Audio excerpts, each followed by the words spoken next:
Advanced அப்படியே கோரா எனக்கு வந்து எல்லாமே சொல்ல முடியாது. பட் ஐ ஒர்க் ஒரு ஆப் டெவலப் பண்ணுற அளவுக்கு நான் ஒர்க் பண்ணியிருக்கேன். ஃபார் எக்ஸாம்பிள் நான் ஹார்ட்வேரில் வந்து இங்கே மென்ஷன் பண்ணாத நிறைய ஸ்டெப்ஸுமே இருக்கு. So I'm not sure.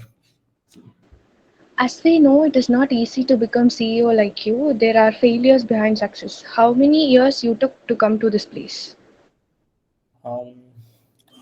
How many?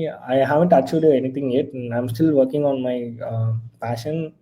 There is no end for me because நான் டெய்லி எல்லா நாளுமே நான் மார்னிங் எழுந்திரிக்கும் போது நான் இன்னைக்கு ஒரு டாஸ்க் வச்சிருப்பேன், அதை நான் கம்ப்ளீட் பண்ணிட்டு தான் போவேன் நான். So I never consider this like எனக்கு இது வந்து அச்சீவ் பண்ணியிருக்கேன் நம்ம நான் இன்னைக்கு வரைக்கும் எடுத்ததில்லை.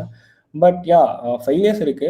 பட் நான் வந்து அதை ஒரு ப்ரூஃபாக பார்க்குறேன். இப்போ நான் இந்த ஒரு பர்டிகுலர் அந்த ஆண்ட்ராய்டு அச்சீவ்மெண்ட் வந்து நான் எப்போவுமே நான் வந்து மென்ஷன் பண்ணேன். அது ஏன்னா அது எனக்கு கிடைச்சதுனால அதை விட நான் நிறைய ஏர்ன் பண்ணிட்டேன். நிறைய மணி வைஸும் ஏர்ன் பண்ணியிருக்கேன். நான் கிளைண்ட்ஸ் நிறைய அந்த ஒரு ஒர்க்ஸ்லாம் பார்த்துருக்கேன். அண்ட் நிறைய பக்ஸ் அதை விட